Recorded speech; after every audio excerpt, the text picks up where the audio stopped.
2023 में आई Oxfam survival of the richest report के अकॉर्डिंग भारत में 1% अमीर लोगों के पास हमारे देश की 40% संपदा है। वहीं दूसरी ओर जो नीचे 50% लोग हैं उनके पास महज 3% संपदा है।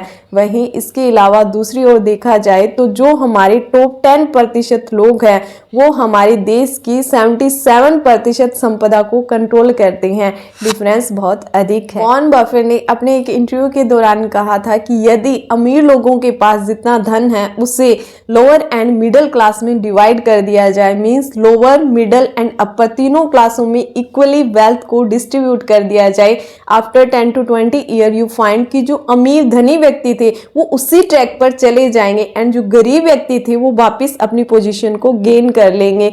ये डिफरेंस क्यों है, सोचने की बात है। The total money makeover book के ऑथर देव राम से लिखते हैं कि जो फाइनेंशियली फ्रीडम होती है वो 20% हमारी नॉलेज पर डिपेंड होती है एंड 80% डिपेंड करती है हमारे बिहेवियर पर। It means financially freedom, wealthy बनना is totally depend on you. ये डिसाइड करता है कि आपका बिहेवियर कैसा है, पैसे के बारे में आपकी क्या थॉट प्रोसेसिंग है, क्या राय है, क्या माइंडसेट है। तो आज इस वीडियो के माध्यम से हम 4 प्रिंसिपल्स पर बात करेंगे जो आपको फाइनेंशियली फ्रीडम, वेल्थी, मिलीनियर बनाने की जर्नी में हेल्प करेंगे। यदि आपको वीडियो पसंद आता है तो वीडियो को लाइक करें, शेयर करें एंड चैनल पर नए हो तो चैनल को सब्सक्राइब करें। तो चलो स्टार्ट करते हैं हमारा आज का video. First principle, stop pretending. Author Ramsay कहते हैं कि इस दुनिया में अधिकतर लोग झूठ के बबल में रहते हैं, अंदर से वो कुछ और होते हैं एंड बाहर से कुछ और दिखाने की कोशिश करते हैं। बाहरी दिखावे के लिए वो महंगी गाड़ी, महंगा घर, iPhone, royal Enfield bike, branded महंगे कपड़े, ये सब कुछ दिखाने के लिए EMI लोन लेते हैं एंड डेट के जंगल में फंसते जाते हैं। डेट एक ऐसी दलदल है जिसमें आप फंसते ही जाते हो, इसीलिए सबसे पहले खुद को एक्सेप्ट करना सीखो। आप जैसे हो खुद को एक्सेप्ट करो। फाइनेंशियल के टर्म में जो आपकी पोजीशन है उसे आपने एक्सेप्ट करना है एंड दुनिया के सामने वैसा ही रिएक्ट करना है। दूसरा, आपने अपनी इनकम एंड एक्सपेंडिचर में एटलीस्ट 10 to 20% का मार्जिन निकालना है एंड उस मार्जिन को सेविंग खाते में डालना है। इसके लिए आप मंथली बजट बनाएं। आप एक डायरी और पेन उठाएं, एक साइड आप अपनी आय लिखें, इनकम लिखें, दूसरी साइड आप अपना एक्सपेंडिचर लिखें। अब इन दोनों के बीच में एटलीस्ट 10 to 20% का मार्जिन रहना चाहिए। यदि आपकी 10 से 20% आय बचत हो रही है तो इट्स ओके। अदरवाइज यदि आपका एक्सपेंडिचर है वो ज़्यादा है या इक्वल है तो आपने अपने खर्चों पर कंट्रोल करना है, बिकॉज यदि आप सेविंग नहीं करोगे तो आप कैसे महान बन सकते हो। तो हमारा फर्स्ट प्रिंसिपल कहता है कि फर्स्टली यू एक्सेप्ट, जैसे आप हो वैसे खुद को एक्सेप्ट करो। जो आपकी फाइनेंशियल पोजीशन है उसे आप एक्सेप्ट करो। दूसरा, आपने एटलीस्ट 10 to 20% सेविंग खाते में डालने हैं। सेकंड प्रिंसिपल, मर्फी लॉ के अकॉर्डिंग हम बात करेंगे। 1949 में एडवर्ड मर्फी के according if anything can go wrong it will, means यदि कोई चीज़ गलत हो सकती है तो वो गलत होगी। मतलब हमारे अकॉर्डिंग हर एक चीज़ नहीं होने वाली है। हम चाहते हैं कि लाइफ हमारे अकॉर्डिंग चले बट ऐसा नहीं होने वाला है। हमें लाइफ की अनसर्टेनिटी को समझना होगा। जीवन में किसी के साथ किसी भी समय कुछ भी हो सकता है, इसीलिए हमें नेगेटिव पोजीशन में खुद को प्रिपेयर रखना होगा। इसे नेगेटिव टर्म में लेकर हम समझे तो हमें हमारी लाइफ में नेगेटिव प्रिपरेशन भी करनी है, बिकॉज यदि हमारे साथ कुछ गलत हो जाता है तो उसके लिए हमारा व्यवहारिक दृष्टिकोण अच्छा होना बहुत ज़रूरी है।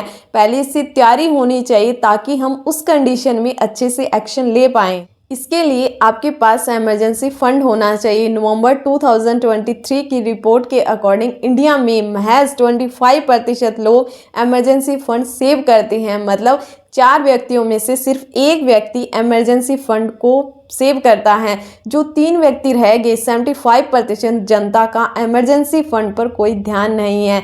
मान लो उनकी नौकरी चली जाए, कोई हादसा हो जाए तो उनके पास क्या ऑप्शन है। उस कंडीशन में कोई तो ऑप्शन होना चाहिए। इसके लिए सबसे पहले आपने अपना लाइफ इंश्योरेंस, टर्म प्लान या आपका हेल्थ इंश्योरेंस, आपके होम का, व्हीकल का इंश्योरेंस करवाना है।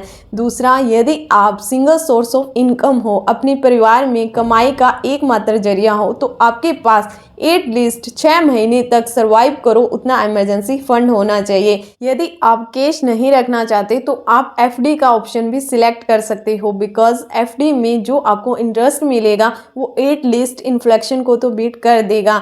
यदि वो पैसा आपको इमरजेंसी फंड में यूज़ नहीं हो रहा है, तो यदि कोई आपको अपॉर्चुनिटी है, कुछ ऐसा आ रहा है, अवसर आ रहा है, तो उसे ग्रैब करने में वो पैसा आप यूज़ कर सकते हो। अदरवाइज आपको जो इंटरेस्ट है वो तो मिल ही जाएगा। तो आपने इमरजेंसी फंड की तरफ ध्यान देना है। आपके साथ कुछ नेगेटिव टर्म में हो जाए तो उसके लिए खुद को आपने पहले से प्रिपेयर करना है। आपने एक व्यवहारिक दृष्टिकोण उसकी तरफ बनाना है। Third principal, date. डेट दो प्रकार के होते हैं, एक गुड डेट, दूसरा बैड डेट। डेट मतलब उधारी। गुड डेट कौन से होते हैं? मान लो आपने कोई प्लॉट लिया है या फ्लैट लिया है, उसके लिए आपने पैसा उधार लिया है, लोन लिया है। अब आपने 9% पर लोन लिया है एंड जो आपका एसेट है वो ग्रो हो रहा है 12% पर, तो 9% आपको देने पड़ रहे हैं एंड 12% आपके पास आ रहे हैं। मार्जिन कितना आया? 4% का। जो आपका 4% हिस्सा आपके पास आ रहा है वो आपका मार्जिन है, वो आपका प्रॉफिट है। इसमें नो डाउट कि आपको ईएमआई पे करनी पड़ेगी, आपको वो उधारी है किस्तों में चुकानी पड़ेगी, बट आपका पैसा नहीं था, आपने किसी और का पैसा लिया, उस पर आप 4% प्रॉफिट कमा रहे हो, तो it is a good debt. ऐसा डेट आप ले सकते हो। इन जनरल जो गुड डेट होता है वो हमेशा ही एसेट क्रिएशन के लिए लिया जाता है। बस एक बात का आपको ध्यान में रखना है कि जो आपने एसेट लिया है उसका रिटर्न आपकी कॉस्ट ऑफ डेट है उससे अधिक होना चाहिए। दूसरा हमारा आता है बैड डेट। बैड डेट मतलब बुरी उधारी। ये कौन सी होती है? ये वो उधारी होती है जो आप पैसा लेते हो वो ख़त्म हो जाता है, वो पैसा आपको पैसा बनाकर नहीं देता।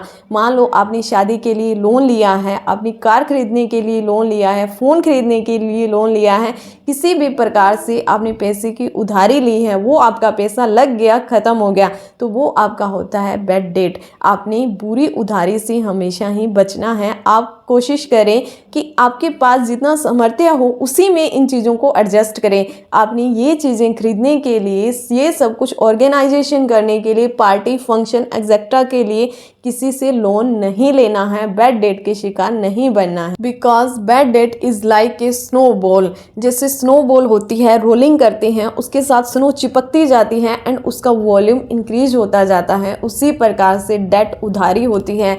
यदि आप एक बार इस उधारी के चक्कर में फंस गए तो आप इस दलदल में धंसते ही जाओगे। उधारी का जो आपका इंटरेस्ट पड़ेगा वो दिन में दिन बढ़ता जाएगा एंड वो स्नो बॉल जैसे इंक्रीज होती है वैसे ही आपका जो डेट है उसका वॉल्यूम इंक्रीज होता जाएगा। एंड आपने बहुत सारे ऐसे लोग देखे हैं जो उधारी न चुकाने के लिए स्ट्रेस, डिप्रेशन, एंजाइटी आदि का शिकार हो जाते हैं एंड सुसाइड तक कर लेते हैं। तो इसीलिए आपने उधारी के चक्रों में नहीं पड़ना है, आपने बैड डेट का शिकार नहीं बनना है। Fourth principle, investment. सबसे इम्पोर्टेंट प्रिंसिपल, ये वो प्रिंसिपल है जो आपको फाइनेंशियली फ्रीडम, आपको वेल्थी, महा रिच बनाने की जर्नी तक पहुंचाएगा। इसके लिए आपने 6-7 पॉइंट का ध्यान में रखना है। सबसे पहला पॉइंट, आपने किसी के कहे अनुसार अपनी सेविंग है उसे इन्वेस्टमेंट नहीं करना है। आपने बहुत समझदारी के साथ अपने पैसों को इन्वेस्टमेंट करना है। दूसरा, आपने अलग अलग जो आप इन्वेस्टमेंट कर रहे हो उसका डाइवर्सिफिकेशन करना है। मीन्स ये नहीं होना चाहिए कि आप लगातार रियल एस्टेट में इन्वेस्टमेंट करते जा रहे हो या आप सिर्फ स्टॉक मार्केट में इन्वेस्टमेंट कर रहे हो। आपने अलग अलग, आपने रियल एस्टेट में इन्वेस्टमेंट की, दूसरी आप स्टॉक मार्केट में करो, तीसरी आपकी एफडी वगैरह हो सकती है कॉमर्शियल में। ऐसे आपने अलग अलग तरीके से अपनी इन्वेस्टमेंट को करना है। तीसरा पॉइंट आता है कि जो आप अपनी इन्वेस्टमेंट कर रहे हो आप कोशिश करो कि उससे आपको कैश फ्लो आए। मीन्स इन्वेस्टमेंट ऐसी करो जिससे आपके पास कैश फ्लो आता रहे, बिकॉज कैश फ्लो जिसके पास आता है उसकी क्वालिटी ऑफ लाइफ बेहतरीन होती है। मान लो आपके कई करोड़ों के एसेट है बट आपके पास कैश फ्लो नहीं आ रहा है तो वो आपकी क्वालिटी ऑफ लाइफ को अपग्रेड नहीं कर पाएगा। यदि आपके पास 50 लाख का कोई एसेट है, उससे मंथली, क्वार्टरली, ईयर वाइज आपके पास कुछ एक पैसा आ रहा है तो उससे आपकी क्वालिटी ऑफ लाइफ बहुत बेहतरीन बनेगी। हमारा फोर्थ पॉइंट आता है कि आपने अपने जो एसेट बनाए हैं उनकी लगातार मॉनिटरिंग करनी है। कौन सा एसेट आपका अप जा रहा है, कौन सा एसेट आपका डाउन जा रहा है। यदि ये एसेट लगातार डाउन जा रहा है तो आपने इस एसेट को बेचकर कोई अनदर एसेट परचेज करना है। हमारा 5th पॉइंट आता है कि जो आपके एसेट से आपको प्रॉफिट मिलता है आपने उसे फर्दर इन्वेस्टमेंट करना है, मीन्स आपने कंपाउंडिंग को बनाए रखना है। तो ये थी हमारी वीडियो। यदि आपको वीडियो पसंद आई है तो वीडियो को लाइक करें, शेयर करें एंड चैनल को सब्सक्राइब करें। धन्यवाद।